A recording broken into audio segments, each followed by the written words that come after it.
these trends that we're talking about, they are quietly reshaping where capital flows, where adoption stick, where market power gets created or destroyed.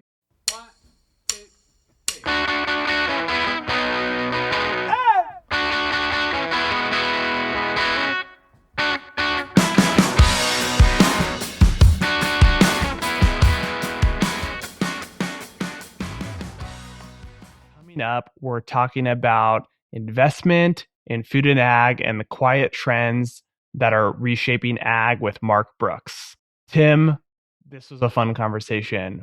We've been trying to think about ways to have different and interesting conversations here on the pod. And we saw Mark Brooks, who's a friend of the show, as a background in venture investing and corporate venture investing in food and ag.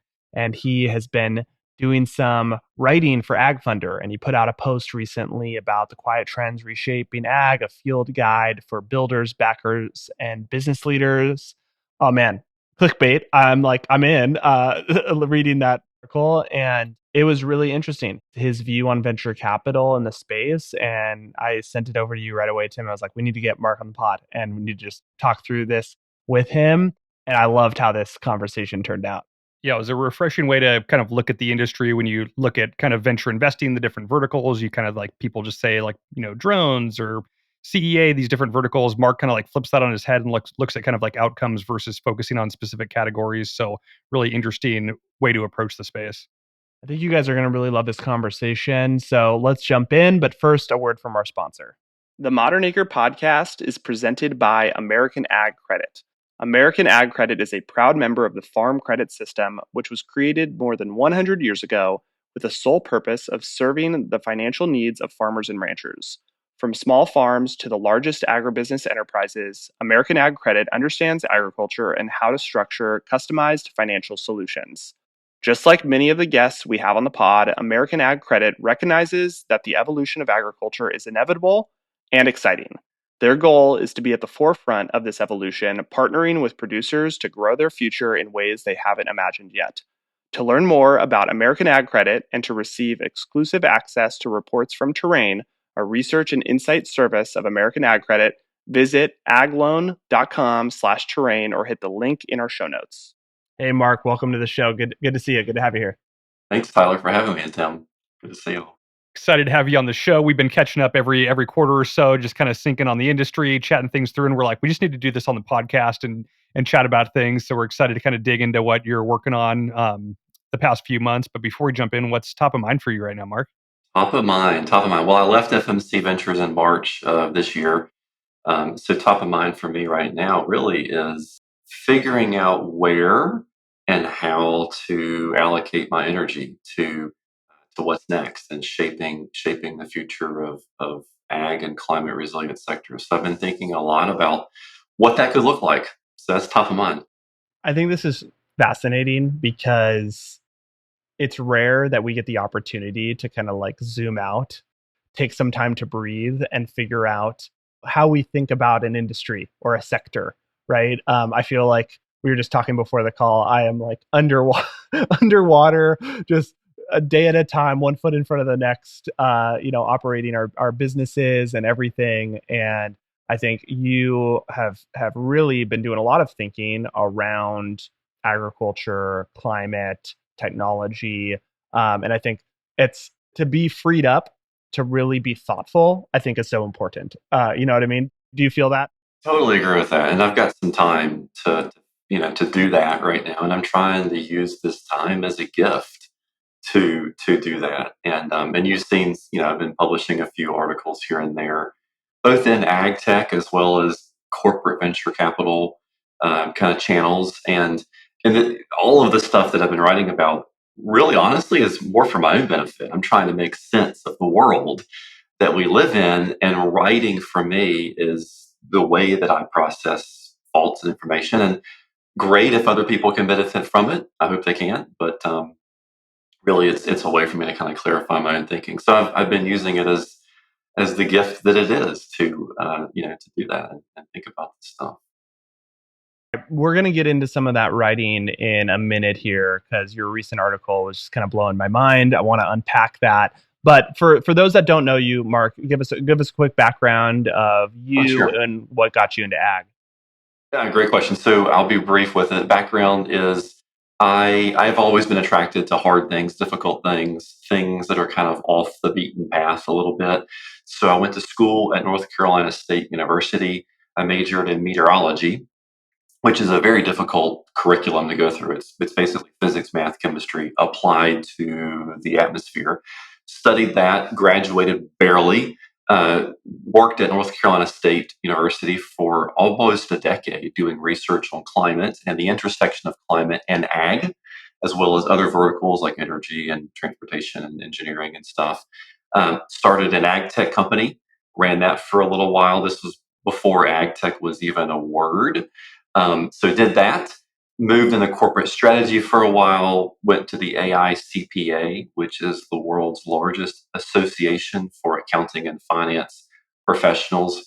Worked on corporate strategy innovation there, started their corporate venture capital program, moved over to Syngenta Ventures, and because I wanted to get back into ag, I wanted to find my way back into science and technology and stuff that I was, jazzed about. So I found a way to get into Syngenta Ventures, which is, their VC arm, working with some top tier people in the industry, making investments all over the world, and then got a call from FMC Corporation to lead their venture capital arm called FMC Ventures, also investing all over the world in mostly Series A and B stage ag tech companies.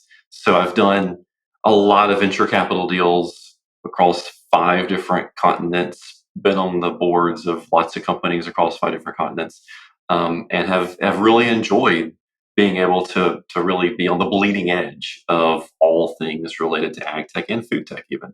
And so I'm still on the journey, still figuring it out. Yeah, that's super cool. I think I was reading the Ag Funder article and it said you've deployed over $75 million into ag tech, which is just crazy to think about kind of analyzing all those business and kind of vetting those. So just an impressive breadth of work that you've focused on over the course of your career.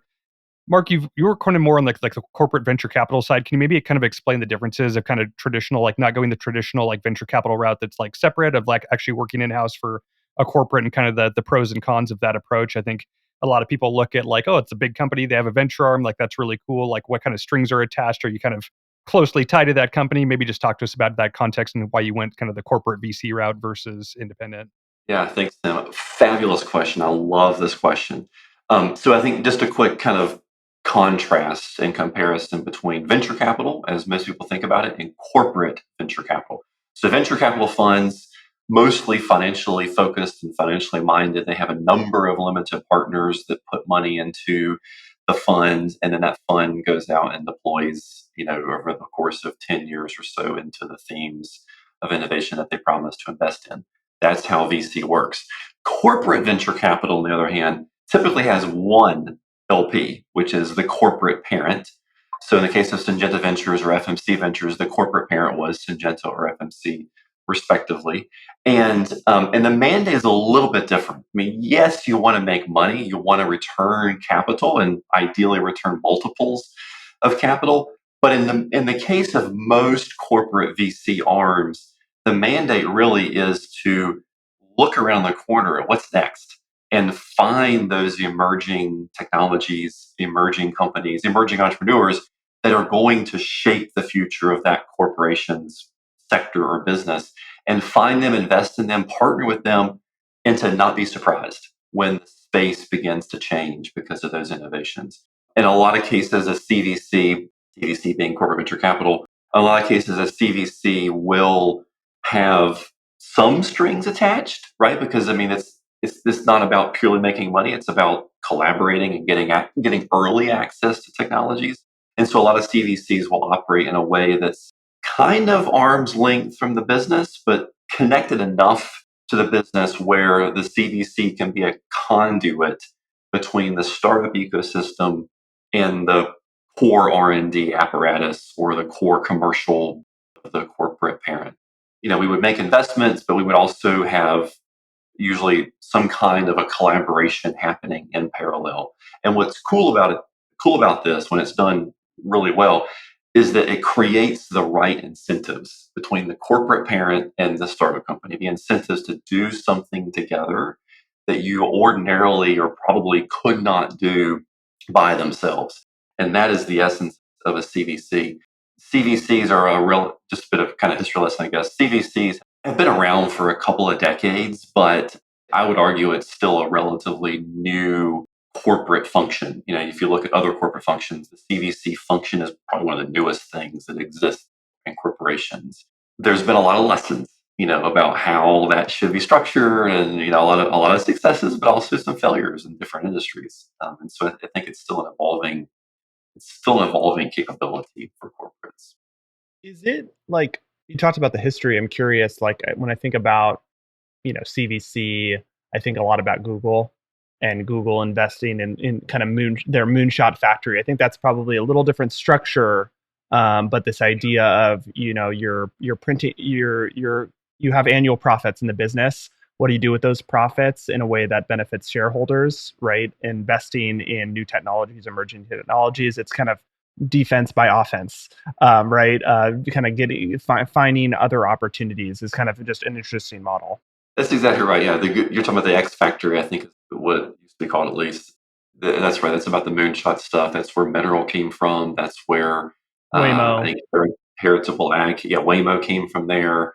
And there's other stories like that. That's a little different, I think, than what the traditional or typical CVC structure would be. Whereas the X Factory was investing, but really building companies, Yeah, like a creating companies with foundry. the intent to spin them out and turn them into their own independent things, which is cool. It's a great model by itself. I think when we talk about CVC, typically we're talking about investing off the balance sheet, Right. in the early stage companies that already exist. And ideally, when it's done really well, ideally the corporate will use the CVC to bend the market, bend the sector in its favor by allocating capital to those innovations that are most likely to shape their own space. And by having the corporate and the startup linked up together, you can really exert a lot of influence and power and progress from an innovation perspective. Yeah, I feel like we're seeing a lot of this in the biological space of kind of a seed round, like very early stage promising company that's doing a deal with Corteva or BASF, like some of the big guys to kind of, yeah, kind of take some bets on some early stage companies that could be interesting piece of the portfolio in 10 years once they actually get through the whole process. So it's been interesting to see how kind of corporates are attaching to really companies that aren't profitable yet, that have a really good idea, that are just kind of early on in their journey. Yeah, yeah. All right, Mark, we'd love to talk a little bit about trends. You're, a little bit removed here from the CVC model. You've had some time to think and like analyze, process the industry. You put out this piece, The Quiet Trends Reshaping Ag, a field guide for builders, backers, and business leaders. Super thoughtful piece, really interesting. So would love to kind of talk through kind of your approach on the article and the power map that you present in the article. Thanks for reading it, first of all, and thanks for the opportunity to chat about it. So maybe I'll start with the genesis of the article. Like, where did this come from? Even, I've been doing venture capital investing in ag for many years now, and a lot of what we talk about, we being kind of the royal we within the ecosystem, a lot of what we talk about is the same thing over and over again, which is how are we going to feed 10 billion people by whatever year it is? How do we help growers be more profitable and all that kind of stuff. And that's important. That's absolute. I don't want to discount the importance of that. But to me, it's sort of missing a bigger picture here, which is let's sort of remove the blinders and think a little bit more holistically from a systems innovation perspective about how this space can evolve and should evolve. And so the article that was in Ag Funder, what I do in this is I sort of lay out a framework for where to look for these quiet trends, these quiet signals that I would argue are underappreciated or not thought about or not talked about enough. But these are the things, these are sort of the undercurrents, I believe, that will have an outsized impact in shaping what the future of this industry looks like. We could talk through like a few examples, Ty, of like innovation at the seams. Like you were big on that one. Maybe just chat through in detail a few of these areas. Or I can explain it again if that wasn't No. if that I'm was just I have so many thoughts swirling. I'm trying to figure out. start talking. We'll just see where it goes. Yes. Mark, let's dig into some of these. You put together this power map of ag, which I found endlessly fascinating. I feel like you can spend an hour dissecting this chart. Kind of walk us through the framework for putting this together. How do you even start with building this? Yeah. Because so there's a couple of kind of guiding principles, I guess, as you absorb the framework. One being the farmer is really at the very center of this diagram. The farmer is the pivot point for the entire thing as we think about this.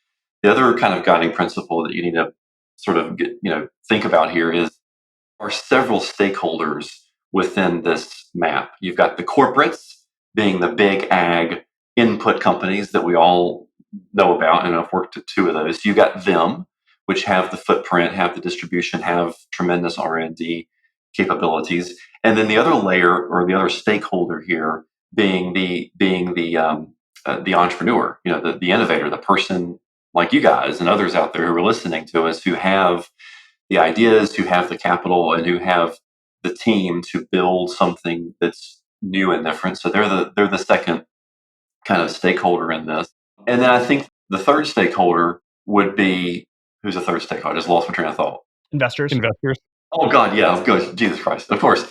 And the third stakeholder being investors, the venture capitalists or the private equity folks, those who have the risk capital to put to use and fund those innovations. And all three of these sort of stakeholders, they have to work together to shape the space. And so what I've done is these sort of concentric circles represent the interest or the capabilities of each of those three stakeholders, again, with the farmer being at the middle. And then layered around it, you see the eight sort of high level trends or quiet undercurrents that are shaping these spaces. And the intersections are exactly where the pressure points are. The intersections are where the opportunities lie. It's those intersections where I think we're going to most likely see some of the most provocative, disruptive, and valuable innovations. But it will only happen if the three stakeholders we're talking about think about this together and operate together rather than operating in silos. So that's sort of a quick orientation, I guess, on the space, and we can go into different one of those trends if it's helpful. Yeah, so you have these 8 trends here, like, maybe let's pick one and kinda just dive deep and kind Sure. of just talk about the interplay of, like, what it means for corporates, the investors, and entrepreneurs. I don't know if you have one you wanna start with, or we can just, pick one at random and dive in. Pick one at random. What interests you guys? I'll follow your lead. Let's start with metabolic health and food demand. I think that's Yeah. Okay. Cool.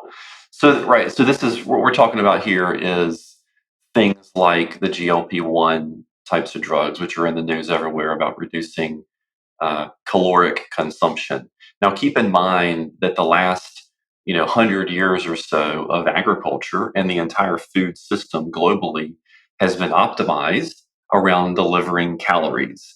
Everything has been about delivering calories, from the grower to the trades to the crop protection to this entire supply chain to the CPG companies. And that's worked out really well. It's gotten us to where we are as a society today, but it's also contributed to unhealthy trends and diets. And I think that's where you see things like Wegovy and other GLP-1 drugs coming into play, which will have a massive impact, I think, on changing the way that consumers uh, buy food, what we buy, how much we eat, how much we consume. It changes the math on the calories. What are the calories and where do those calories come from? And so that's the trend that's like I think everybody can recognize that is happening, and it'll affect all kinds of things from healthcare to obviously what food gets produced. And that's what I kind of get at in this article and in this map with this trend in particular is talking about how it will shape what crops are grown, how much of these crops are grown, how they're processed, what they're processed into. So then thinking about these three stakeholders, being the corporates, the entrepreneurs, and the investors, the map kind of gets into what should these stakeholders be thinking about with respect to that trend. So, for example, for the input companies that are making the seeds and CP products, and even the CPG companies that are moving these things around the market, they need to think about shifting their product portfolios to kind of match this changing demand. Now, the demand's not going to change overnight, but the demand will change within our lifetimes, certainly. And so these input companies need to be thinking holistically about what does that shift look like, and what do we within our own product portfolios need to do to be ahead of that curve and meet that demand. And then from the investor perspective, you already kind of see this happening to some extent, I think.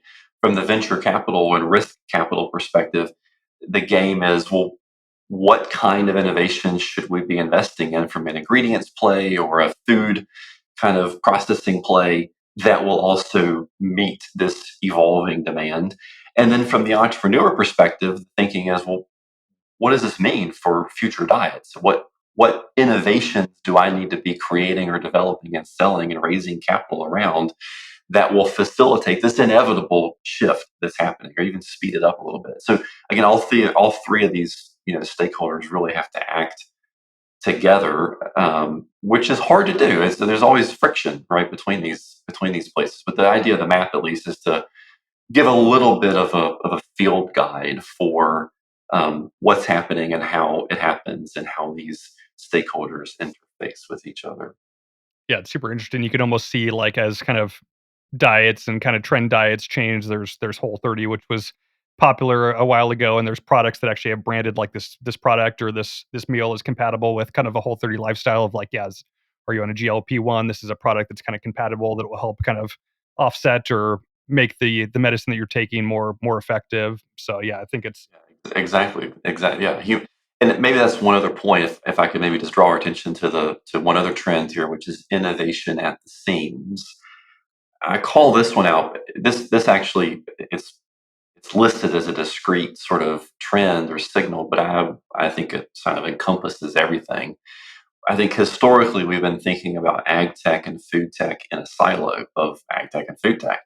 Again, that's fine, but as we think about the problems that need solving in the world today, and where the opportunities are to create wealth in the world today, they're going to be cross-disciplinary. They're going to be at these intersection points, these friction points or collision spaces where disciplines connect. So, for example, let's think about textiles as an example. I think we're all wearing, looks like we're wearing cotton shirts or shirts that have cotton in them or other fibers. Most of the textiles that we're all accustomed to buying for our furniture or our clothing, there is an agricultural component to this. And think about energy.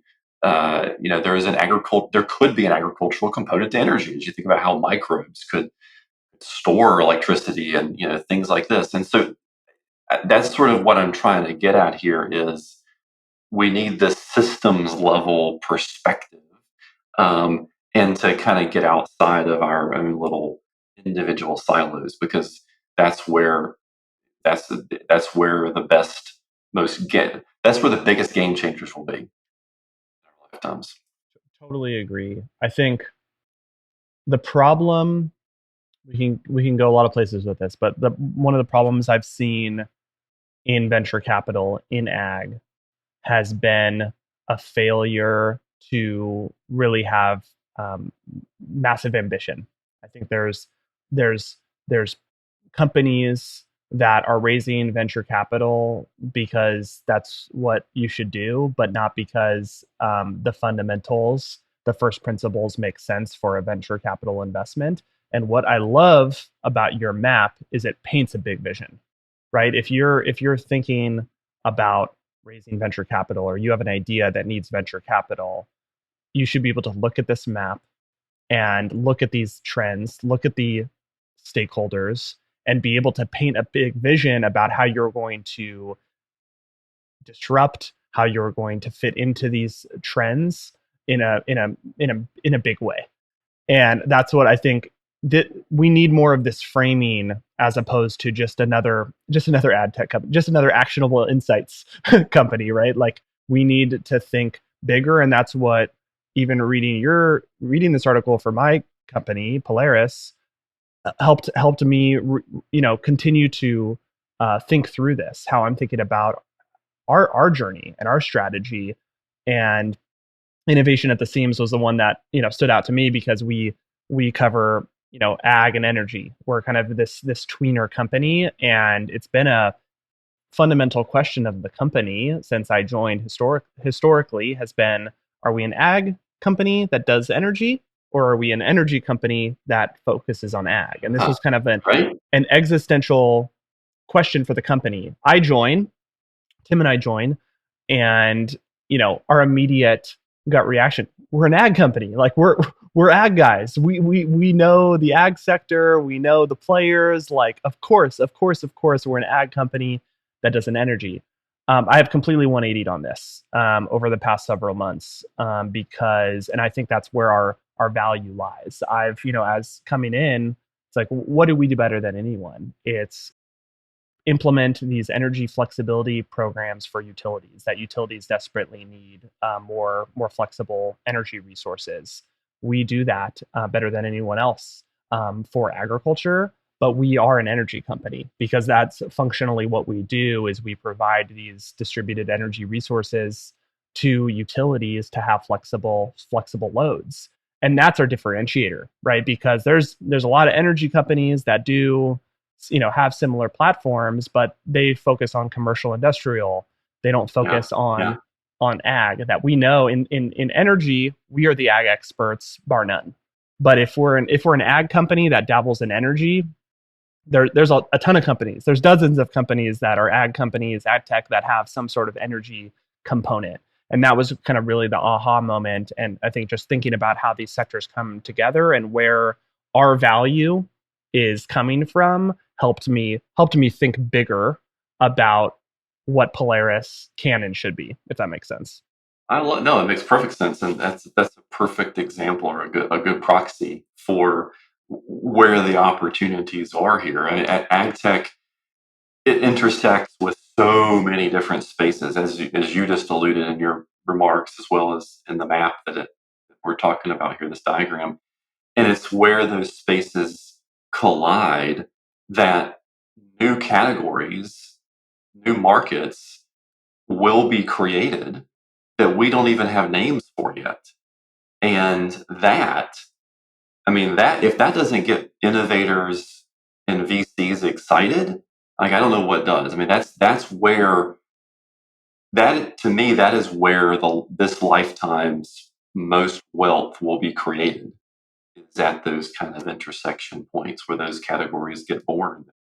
Mark, want to talk about another topic that you mentioned kind of briefly at the end of this article is really the shrinking middle layer about kind of a collapse in Series B, C funding due to a slowdown in kind of corporate venture, like we've talked about earlier, and just some startups are kind of like a little bit too early for big rounds. They're kind of seed stage, and some companies are too early for growth capital. Just kind of give us the lay of the land on kind of that squeeze that you're seeing.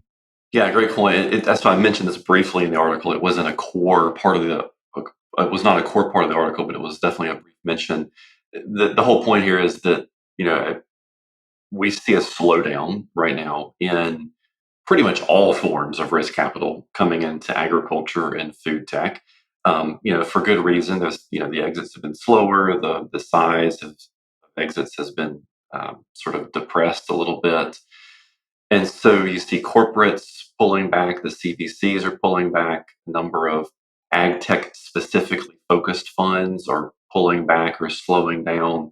Even some of the generalist funds that include ag are also pulling back or slowing down. And what this is creating is a little bit of a deficit or collapse, I think, in the availability of risk capital at these early stages, mainly around like the Series B or C stage. And so this creates quite a challenge, I think, for innovators and entrepreneurs to continue scaling the most promising companies and most promising innovations.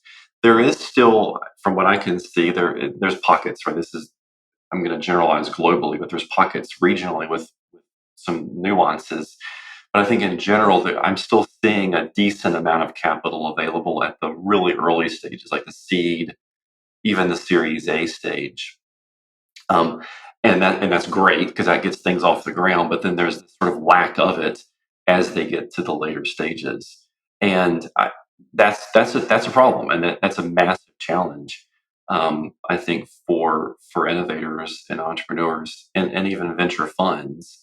What I've been telling venture funds or capital allocators is you should still come into these spaces because these companies that are growing and the ones that are most promising, they're going to have real world impact. You may not see a 10x return on these kinds of companies, but that's okay because you can build a portfolio of 2 to 3 or 4x returns. So instead of building a portfolio of like one massive exit when the rest of them are duds, try to flip the model a little bit. What I just described, that's the power law.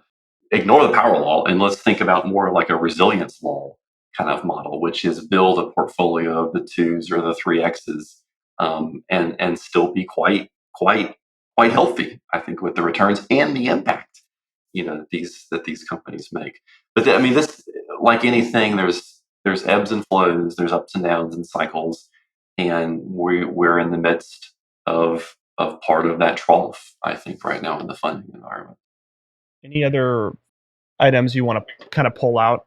Or Tim, did you have something? We could talk like AI, LLM on kind of like what you're seeing there. Sure. Yeah. You want to go there? Yeah, Yeah. I'll tee it up. Good. Another teaser you gave was around AI and LLMs. What's your latest thinking around the impact of AI into ag investing? Yeah, great question. Massive opportunity. We're still in the absolute earliest innings or the earliest days of what that even looks like today. But here's how I think about this. Nobody ever asks you or me or anybody to use email. Everybody uses email. It's sort of like a given. Do you have a cell phone? Well, of course, everybody has a cell phone. I think the same thing is going to eventually happen with AI. Of course, you use AI. Like, why would you not use an LLM to build your company or build your thing? That's where this is going. And so, some of the questions, well, what does that look like? What are the step changes between here and there? That's anybody's guess. I mean, obviously, there's a tremendous opportunity for AI because of its pattern recognition and its abilities to analyze massive amounts of data. There's huge opportunities for genetic kind of targeting for peptides or RNA or and the discovery of new molecules for crop protection. But there's also use cases here around supply chain visibility and improving that, which is a big challenge in this industry.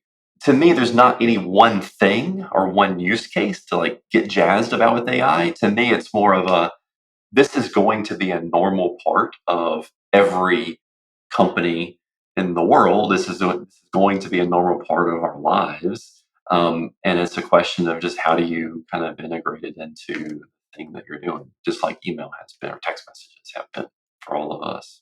I totally agree with you. Like being kind of in the farmer seat, I walk around the farm and just like you kind of hear of like AI is going to replace every job, and like you look around the farm, there's not a ton of jobs that AI is going to replace because it's so manual and off the grid. But like in terms of decisions, just support, it's already making an impact on our farm where we use it kind of for administrative back office. If we're looking at our payables, expense reports, a lot of that is kind of using AI behind the scenes. If we're analyzing sap or tissue analysis, soil samples, all that kind of stuff, it's been a really good aid to kind of make the decision making process harder. So I think it's quietly impacting agriculture, and it's not kind of in the forefront of like robots running around farms and doing Yeah, every single task and fixing tractors and that kind of stuff. But definitely see kind of the ripple effect already taking place within agriculture, which is cool to see. yeah, yeah, definitely, definitely. Yeah, and I think these trends that we're talking about here, these quiet signals, they are quietly reshaping where capital flows to. They're going to be reshaping where adoption sticks, who uses what. They're going to completely reshape where exits emerge, and they're going to reshape where market power gets created or destroyed. I think it's probably one of the most, I know every generation says this, of course, but I actually believe it for us. It's probably one of the most exciting times in ag because we're at that kind of true reset point. I'm fired up. I was fired up reading your article a few weeks ago, fired up from this conversations. I'm going to end it with a quote from the article that says, "The best innovations won't fit neatly in ag tech." And that's exactly the point. Mic drop. So good. I love that. If you guys haven't read the article, be sure to check it out. We will link it in the show notes. Mark, thanks so much for being on the show. Thank you guys. Appreciate it. Had a good time. Great questions. Enjoyed it. Mark, as we wrap up, how can listeners get in touch and connect with you? You can get in touch with me on LinkedIn. Just look me up, Mark S. Brooks. Easy to find me. You can also email me or find more information about me at marksbrooks.com. So, Ty, what do you think of that conversation with Mark? I loved switching it up and just riffing on a topic like this. We got to do more of this. And yeah, I mean, like I said in the interview, I think that his framework helps you rethink. And I think that's a big compliment, right? And I think we need more of this. You said it at the top, like instead of these, we invest in robotics and biologicals. It's like let's think a little for more first principles here about the different trends in food and ag. And so it was my wheels were turning during this conversation about ideas, about Polaris, our business, and just everything that we're thinking about in the ad tech space. So it was very enlightening. If you guys haven't already, be sure to check out the full article. We were only able to unpack a little bit of it. It will be linked in the show notes, but I appreciate you guys listening, and we will be back next week.